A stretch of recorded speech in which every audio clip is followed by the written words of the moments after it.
Isang mapagpalang araw sa ating lahat. Ito ngayong pang-7 araw ng paggawa ng bahay na mag-aanak ng katira sa dating waiting shed. Unti-unti na nabubuo ang kanilang tahanan at talagang konting araw na lang ay makakalipat na sila.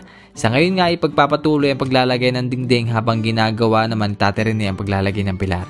Pero kwento nga ni Ate Girlie ay dito na raw sila natutulog at kapag malakas ang ulan ay tinatabunan na lang nila ng plywood para hindi sila maampiyasan. Nakakatuwa lang na nagagamit na nila ang ginagawang tahanan. At kahit kulang pa ang mga dingding nito ay kanila napapakinabangan na. Pero konting tiis na lang po at matatapos din ang inyong munting tahanan. Pero this time nga gagawin naman yung pinakambubong para sa waiting shed upang hindi dumiretso ang tubig ulan sa kanila dahil meron na rin butas ang bubong nito.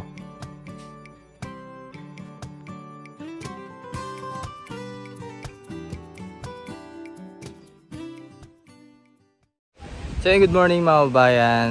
So pang 7 araw ng paggawa ng bahay ni Ate Girlie. So ito nga at lalagyan na namin ng pinakang sunggab yung waiting shed ng gab para nasa ganun hindi man mabasa itong part na to sa kabila dito. Medyo malapit nang matapos itong bahay ni Ate Girlie.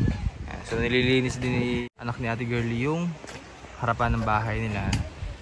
Kaya medyo makalat po dito dahil po ay dito po tinatambak yung mga basura, dito po yung kuhaan, parang area kung saan kinukuha ng truck yung basura, kapunan po mismo. Isa yan sa mga trabaho ni Ate Girlie na segregate.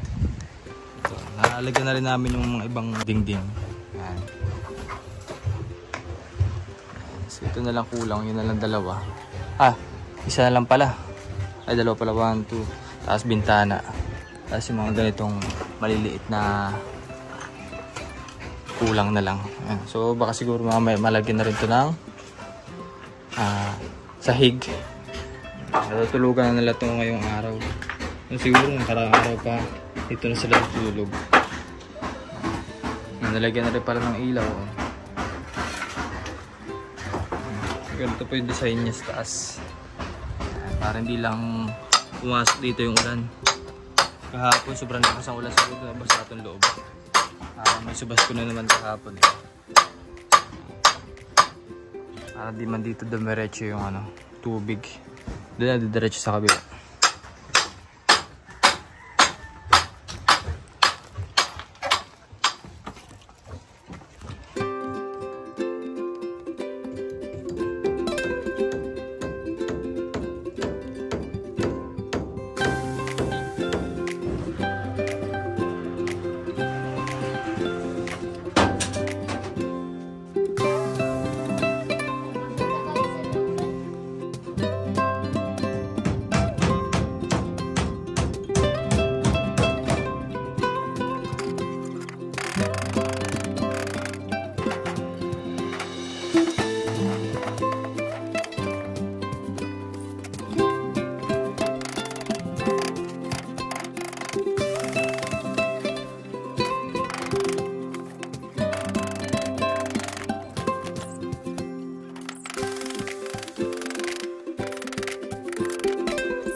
So yun, nagtapos na naman ng isang araw ang paggawa dito kay Ate Girlie. At natapos na namin yung pinakasunggab.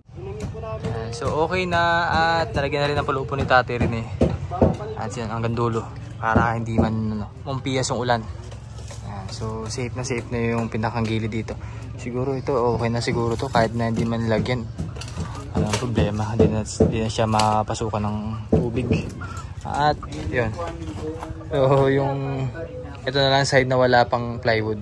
So bukas lalagay naman na to. Tapos yung pinakang bintana. Sa kabila to, di ba to bintana? So hindi pa na nalalagyan. Dalawang bintana. Yan. Ito sahig na oh. Okay na, okay na.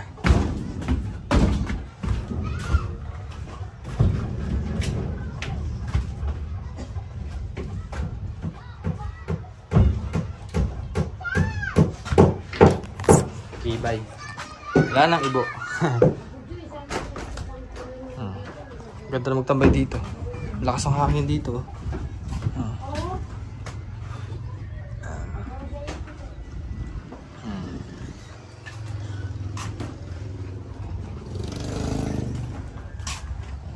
So dito na daw sila natutulog 3 days. 2 days na.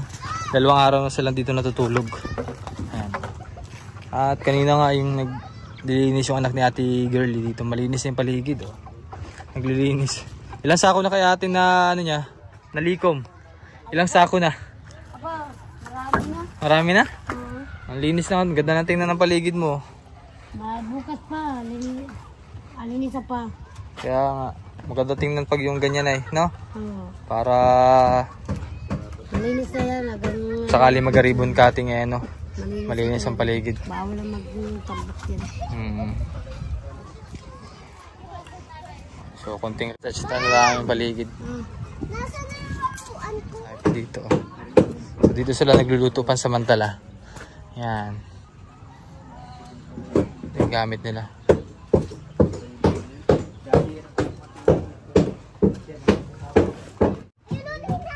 Nasaan yung isa?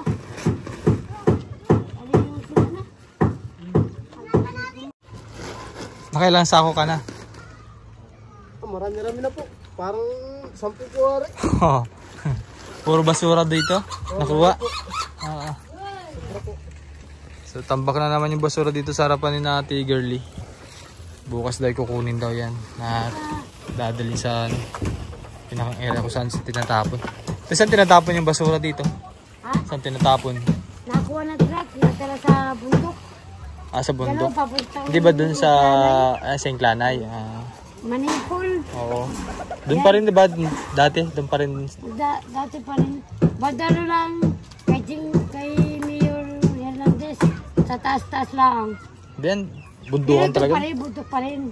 Pero kung pinakataas-taas pa, pinakamataas sa taas na. Yun talaga tapunan na, malaking tapunan. Kasi kay Hernandez. At hanggang dito na lang muna update sa pinapagawang pabahay. Maraming salamat po sa inyong panonood at pagsuporta. Muli, salamat po sa ating mga sponsors. Lagi po kayong ingatan ng ating Panginoon at i-bless pa po lagi.